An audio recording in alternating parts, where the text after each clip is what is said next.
Kementerian Ketenagakerjaan menerbitkan aturan baru tentang pencairan dana jaminan hari tua. Sesuai aturan tersebut, maka dana jaminan hari tua baru bisa dicairkan di saat peserta BPJS Ketenagakerjaan memasuki masa pensiun, dengan usia 56 tahun.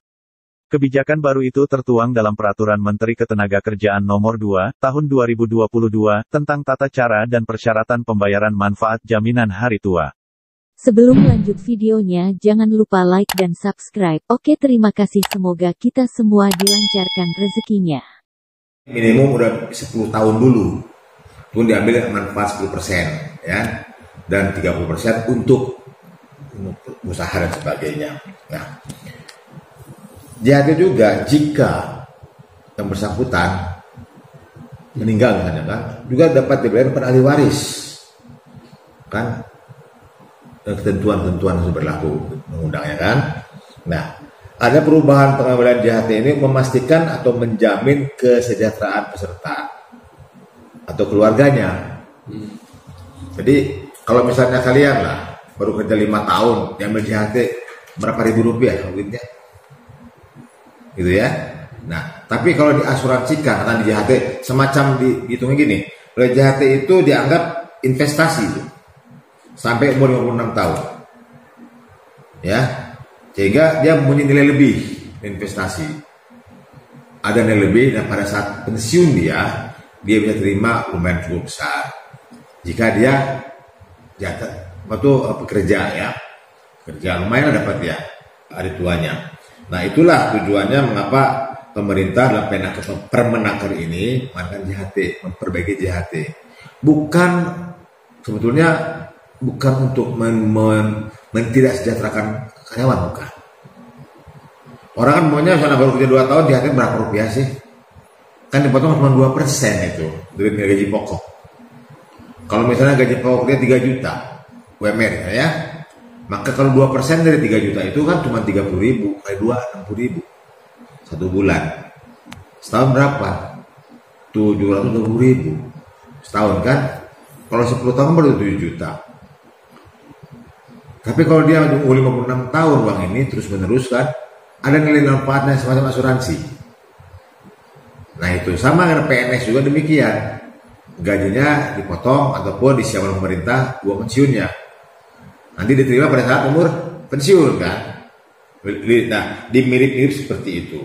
Nah, jadi itulah kira JHT itu ketentuan pengambilannya tertuang dalam Permenaker, ya, Permenaker nomor 2 tahun 2022 dan efektifnya itu tanggal 4 Mei 2022. Pemerintah akan memperhitungkan kesejahteraan dia gitu. Berapalah dia umur 10 tahun. Ya kan? Nah, bisa diambil JHT cuma 10% dengan catatan minimal dia udah bekerja 10 tahun dalam kepesertaan JHT-nya. Ya kan? Nah, terus JHT yang disimpan itu aman. Karena disimpan oleh BPJS yang merupakan lembaga atau yayasan penjamin. Pemerintah punya ya, bahwa BPJS ya, Badan Penyelenggara Jasa kan, sosial itu ketenagakerjaan. Itu dulunya Astek, sekarang badan sendiri, terjamin itu. Asal ada kartu kepesertaan BPJS Tenaga Kerja dan KTP atau sertifikat lain yang asli. Jadi gini, artinya gini, secara umum di bawah 10 tahun ataupun di atas 10 tahun, ya, itu tetap pencairan 26 tahun.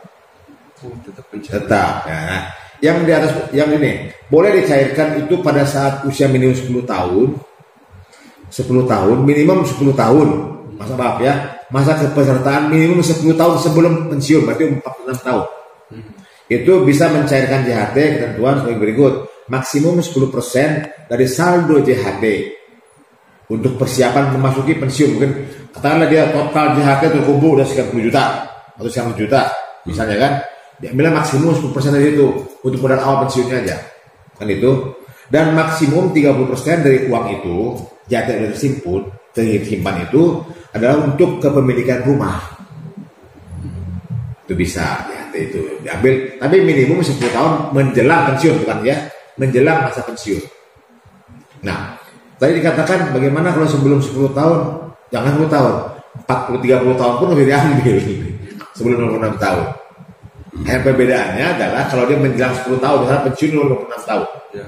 Berarti dia umur 46 tahun bisa diambil 10% untuk persiapan usaha bisnis kan, atau 30% untuk pemilikan rumah. Arahannya dari kementerian dari sini kan. Nah, mengklaimnya itu langsung lewat online, tidak lagi ketemu muka, dikhawatirkan itu kan. Nah, online.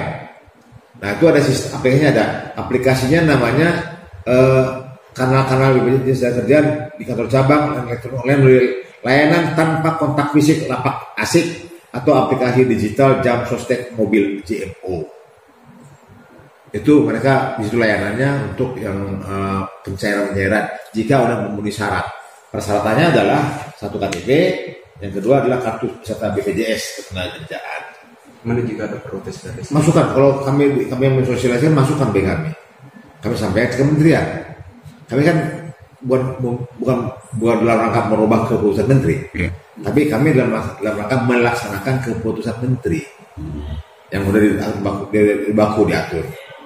Jadi kalaupun ada keberatan mereka, silakan kami catat dan kami salurkan. Nah, memang tadi di mass media pun, media nasional, aras besar ya, itu memang jadi persoalan ini.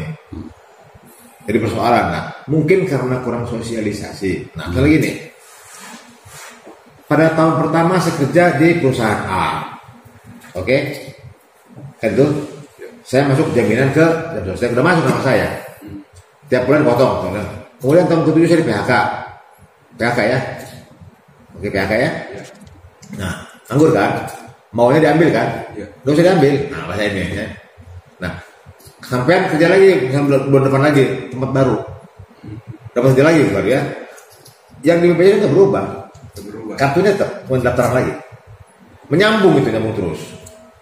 Kartu nggak berubah karena cuma kita berlaku berdasarkan nik. Itu berlaku seterusnya.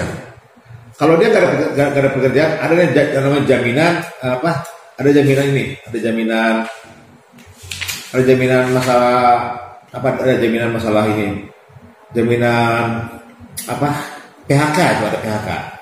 Ada PHK-nya baru ya, nah diberi waktu 2 bulan 3 bulan diberi waktu. Nah, itu dia masalahnya. Jaminan kehilangan pekerjaan. Ada yang dibarukan sekarang dari jam sostek atau dari BPJS Kesehatan, ada namanya jaminan menyelenggarakan program jaminan kehilangan pekerjaan.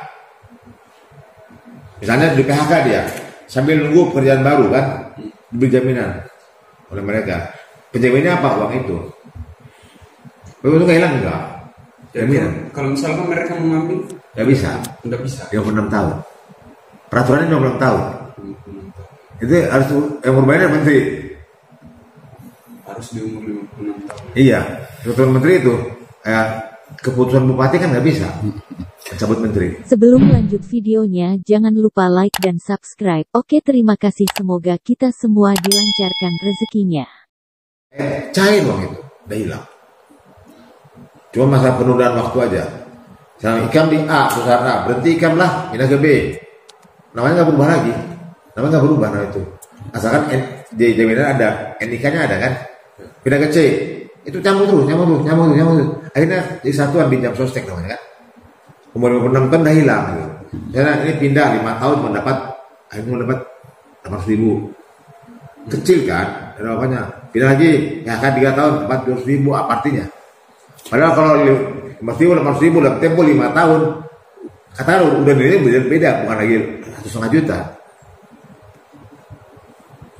Kan itu. Kalau pemahaman sederhana seperti itu. Ada nilai lebih kalau asuransi itu. Buat penghuni misalnya, karena saya nabung, misalnya sifatnya nabung di jam ini nabung 5.000 6 tahun, enggak. Ada nilai investasi yang diperhitungkan di minimum setiap tahun dapat dari bunga deposito bank setara minimal itu. Tapi kalau dia usaha, dia kan jam usaha juga, yayasan kan dia punya usaha. Usaha itu menghasilkan dibagi rata. Seperti itu kira-kira. Oke, seperti biasa sebelum berpisah kami selalu menyampaikan kata Arab wa kadil dari jur alis saifi bur'on wala bur'on lima jahar lisan. Kalau pedang melukai badan masih ada jalan untuk sembuh, namun kalau lisan melukai hati kemana obat akan dicari kecuali minta maaf. Assalamualaikum warahmatullahi wabarakatuh.